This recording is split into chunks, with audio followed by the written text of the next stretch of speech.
Je rejoins tout de suite l'équipe de 100% Nouvelles.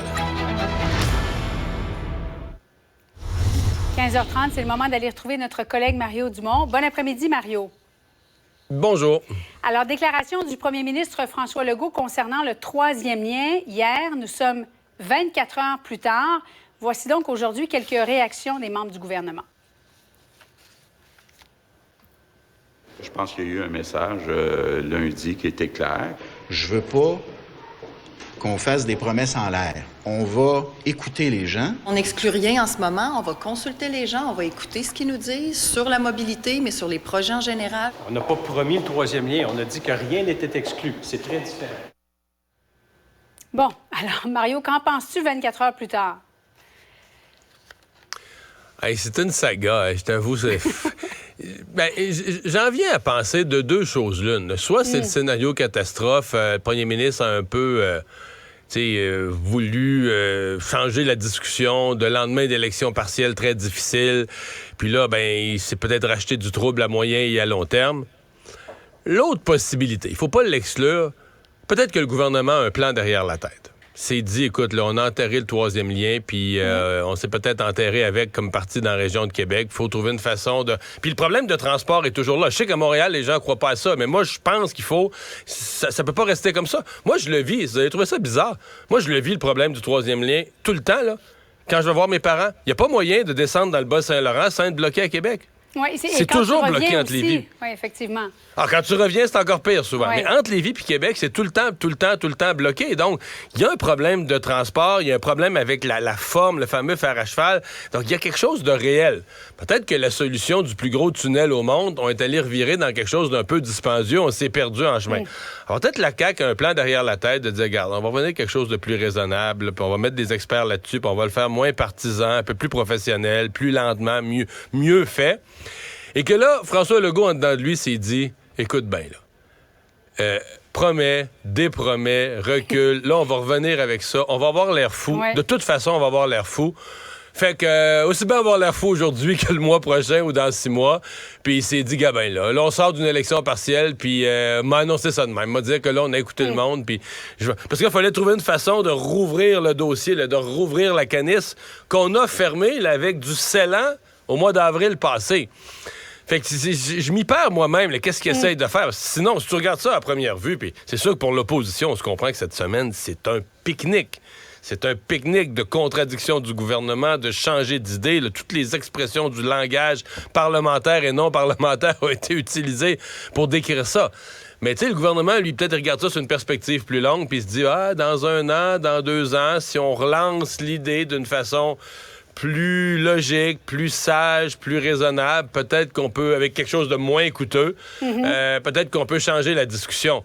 Mais là, politiquement, on dit des fois qui a gagné la journée, perdu la journée, gagné la semaine, perdu la semaine. On va régler une affaire. La CAQ, ils ont perdu la semaine. Mais peut-être qu'ils se disent que dans 1 an... Non, peut-être qu'ils se disent que dans 1 an, on va comprendre ça autrement, puis on va comprendre mieux ce que François Legault a fait cette semaine. Puis peut-être que dans 1 an, on va voir que c'était une catastrophe politique.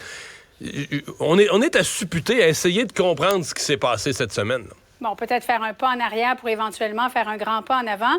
Tu as reçu Éric Duhem du Parti conservateur plus tôt dans ton émission. Écoutons-le ensemble. Qui est apparu là, par magie. Là. Mais c'est même pas la CAQ qui a sorti ça, c'est pas encore moins nous autres à la dernière campagne électorale. Ça fait 40, 50 ans que les gens de Québec attendent un troisième lien, mais il n'y a jamais personne à part lui qui voulait un tunnel. Là. Tout le monde a toujours parlé d'un pont, puis on a toujours parlé d'un pont à l'est. Le tunnel de centre-ville à centre-ville, c'est apparu dans la dernière minute, un peu avant les élections. Est-ce que tu crois qu'on ira avec le pont proposé qui passe par l'île d'Orléans, Mario? Je le sais pas, là. Je le sais pas. Puis sincèrement, là, ça déborde de mes compétences. Mais dans le fond, Éric Duhem, lui, il joue ça, que lui est heureux, puis que lui, tu sais, il se dit, il prend ça de l'angle des gens qui sont pour le troisième lien. Exemple, sur la Rive-Sud de Québec, en disant, ben non, mais la gaffe a pas été faite cette semaine. La gaffe a été faite en avril, quand on a enterré un projet qui était nécessaire. Puis là, la CAQ se rend compte qu'ils se sont mis pieds dans les plats. Donc, ceux qui sont opposés au troisième lien étaient heureux qu'il ait été abandonné. Puis là, trouvent que le premier ministre est complètement sauté de remettre un projet comme ça sur la table. Mais ceux qui sont favorables, les chambres de commerce, les maires sur la rive sud de Québec, entre autres, disent, c'est ce qui était ridicule, c'était d'abandonner le projet. Et ce qui est censé maintenant, c'est de se trouver un chemin pour y revenir. Mario, il y a eu une déclaration abrasive aujourd'hui et elle n'est pas venue de Québec, mais plutôt d'Ottawa, du député de la région de Québec, Louis Hébert, Joël Lightbound. On va l'écouter ensemble. Ah, bon, on me dit qu'on n'a pas l'extrait. Il parlait, Mario, d'un dîner de cons. Es-tu d'accord avec ça? Ça me donne l'occasion, de dire que je suis allé voir fin août la nouvelle mouture du dîner de con avec Normand D'Amour et Laurent Paquin. C'est un pur délice, c'est un trésor. Cette nouvelle version. Oui.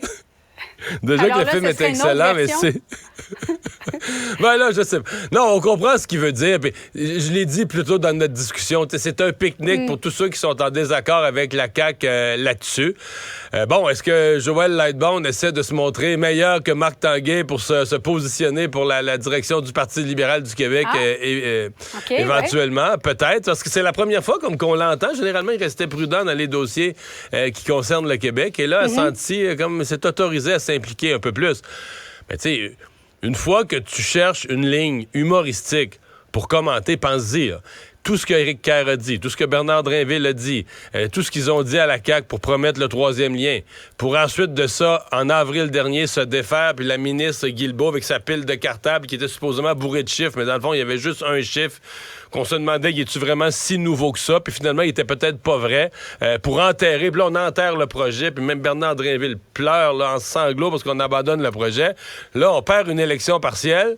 Dans un comté, là, t'as pas une élection partielle dans un comté, on ressort le projet. Avec le troisième lien, là.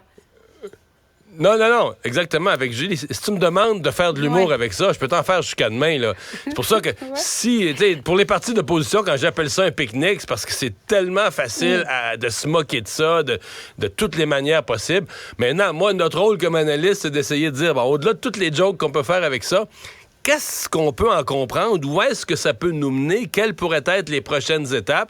Et c'est là qu'on avance un peu à tâtons dans le noir, là. Priorité au sein du gouvernement du Québec, on a beaucoup parlé de la crise du logement, Mario. Et notre collègue Raymond Filion présente à compter de ce soir une série de reportages où on compare Toronto à Montréal. Ce soir, on va parler de la crise du logement, des sans-abri aussi. Et on se rend compte que c'est bien pire à Toronto qu'à Montréal. Mais sachant que ça va déjà très mal à Montréal, il n'y a pas un drapeau rouge qui doit être levé pour éviter qu'on se retrouve comme à Toronto et Vancouver? Ouais, moi, je suis beaucoup les rapports. Il y en avait encore un, j'en ai parlé à mon émission hier, de la RBC, plutôt, je pense, la semaine passée, sur l'état du logement. Et tous les rapports vont dans le même sens. Le pire au Canada, c'est Vancouver-Toronto. Mais faisons attention, c'est pas le pire au Canada. La situation du logement à Vancouver et Toronto, c'est le pire au monde. Le Canada, maintenant, est un des pays où c'est le plus coûteux. Toujours en ratio par rapport aux revenus de la population, le coût de se loger, d'une hypothèque ou d'un logement versus les revenus moyens de la population. Toronto, Vancouver, là, c'est dans ce qu'il y a de pire sur Terre. Fait que là, on dit, Montréal, c'est vrai. Quand on regarde le Canada, Montréal arrive après eux. Arrive après Vancouver, Toronto. Mais là, tu sais, t'arrives après, dans le rang, là, t'es moins pire que le pire au monde. Puis malheureusement, ce qu'on voit dans différents phénomènes économiques et sociaux, c'est que parfois les affaires arrivent là, puis Montréal arrive. Tu sais, Montréal arrive juste un peu plus tard.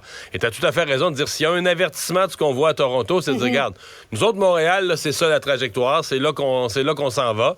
Et ça nous donne une indication de ce qu'il faut éviter. Mais c'est pas... Il y a un problème canadien, il faut quand même le noter. Il y a un problème canadien. Le coût, la proportion du revenu des gens qu'il faut pour se loger a augmenté en quelques années. Ça n'a pas de bon sens, là, c'est certain. Puis, tu sais, ça a un impact pour le reste parce que ça coûte trop cher. T'sais, on parle du coût de l'épicerie, ça coûte cher se nourrir. Mais quand il y a une partie démesurée de ton budget qui est déjà amputée par l'obligation de se loger, il t'en reste moins pour payer tout le reste aussi. Oui, c'est une question d'offre et de demande. Et avec la crise migratoire, évidemment qu'on a eu besoin de logements plus qu'on n'en avait jamais eu besoin auparavant.